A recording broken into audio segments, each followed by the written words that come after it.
യേശു കർത്താവിൻ്റെ അതിപരിശുദ്ധമായ നാമത്തിന് മഹത്വമുണ്ടാകട്ടെ. എല്ലാ പ്രിയപ്പെട്ടവർക്കും എൻ്റെ സ്നേഹവന്ദനം. അല്പസമയം പ്രാർത്ഥനയോടുകൂടെ കർത്താവിൻ്റെ മാറ്റമില്ലാത്ത വചനം നമുക്ക് ചിന്തിക്കാം. ഇന്ന് നിങ്ങളുമായി പങ്കുവയ്ക്കുവാൻ ഞാൻ ആഗ്രഹിക്കുന്നതായ ദൈവവചനം ഫിലേമോന് എഴുതിയ ലേഖനം 11-12 വചനങ്ങൾ. തടവിലിരിക്കുമ്പോൾ ഞാൻ ജനിപ്പിച്ച എൻ്റെ മകനായ ഒനേസിമോസിനു വേണ്ടിയാകുന്നു നിന്നോട് അപേക്ഷിക്കുന്നത്. അവൻ മുമ്പേ നിനക്ക് പ്രയോജനമില്ലാത്തവൻ ആയിരുന്നു, ഇപ്പോൾ നിനക്കും എനിക്കും നല്ല പ്രയോജനമുള്ളവൻ തന്നെ.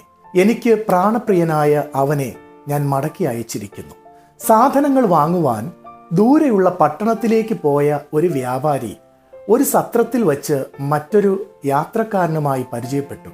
ഇരുവരും അന്ന് ഒരു മുറിയിലാണ് താമസിച്ചത്. നേരം വെളുത്തപ്പോൾ ഒപ്പം താമസിച്ചയാളെ കാണാനില്ല. മാത്രമല്ല, സത്രത്തിലെ മറ്റൊരാൾ കൊല്ലപ്പെടുകയും ചെയ്തു. പോലീസ് വ്യാപാരിയുടെ ബാഗിൽ നിന്ന് ചോര പുരണ്ട കത്തി കണ്ടെടുക്കുകയും വ്യാപാരിയെ അറസ്റ്റ് ചെയ്യുകയും ചെയ്തു.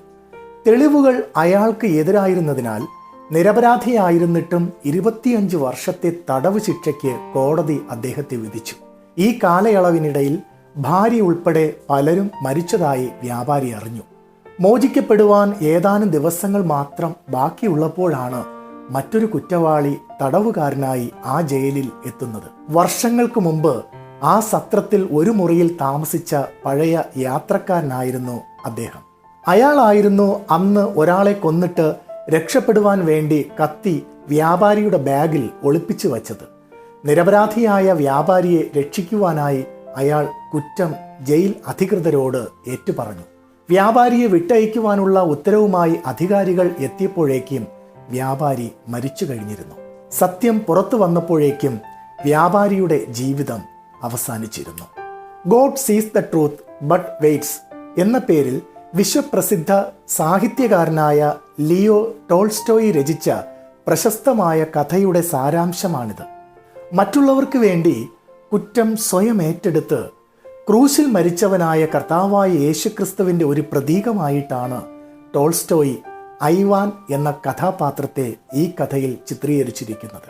യേശു കർത്താവിൻ്റെ ഇഹലോക ജീവിതത്തിൻ്റെ ലക്ഷ്യം എന്തായിരുന്നുവെന്ന് യെശയ്യാ പ്രവാചകൻ മുൻകൂട്ടി പ്രവചിച്ചിരിക്കുന്നത് ഇപ്രകാരമാണ്: എളിയവരോട് സദ്വർത്തമാനം ഘോഷിപ്പാൻ യഹോവ എന്നെ അഭിഷേകം ചെയ്തിരിക്കൊണ്ട് യഹോവയായ കർത്താവിൻ്റെ ആത്മാവ് എൻ്റെ മേൽ ഇരിക്കുന്നു.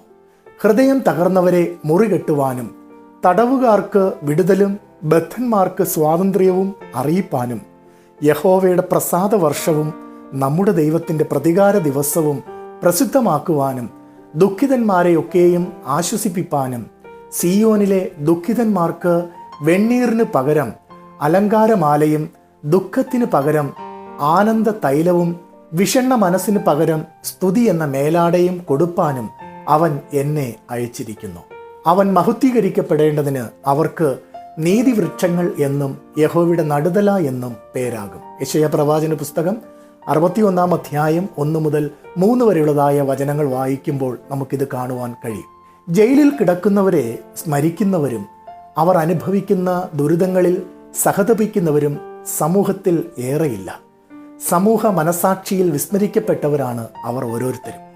പഴകിപ്പൊളിഞ്ഞ കെട്ടിടങ്ങളിൽ മനുഷ്യാവകാശങ്ങൾ പോലും നൽകപ്പെടാതെ സർക്കാരും സമൂഹവും ക്രൂരമായ നിസ്സംഗത അവരോട് പ്രദർശിപ്പിക്കുന്നു. ജയിലിൽ കിടക്കുന്നവരെല്ലാം കള്ളന്മാരും ദുഷ്ടന്മാരുമാണെന്ന് നാം കരുതുന്നു. കോടതികൾ സത്യം നോക്കിയല്ല, തെളിവുകൾ നോക്കിയാണ് വിധി പ്രസ്താവിക്കുന്നത്. സാക്ഷിമൊഴികളും സാഹചര്യ തെളിവുകളും പ്രതിക്ക് പ്രതികൂലമാണെങ്കിൽ നിരപരാധിയും ശിക്ഷിക്കപ്പെടും. ഇത്തരം ആൾക്കാരുടെ പ്രശ്നങ്ങളിൽ അല്പമെങ്കിലും ശ്രദ്ധിച്ചിട്ടുള്ളത് ക്രൈസ്തവ സഭകളാണ് എന്നുള്ളത് നാം മറന്നു പോകരുത്. എന്നെ കേൾക്കുന്ന പ്രിയ ദൈവമക്കളെ, സാധുജന സംരക്ഷണം ശ്രേഷ്ഠമായ ഒരു സുവിശേഷ പ്രവർത്തനം തന്നെയാണ്.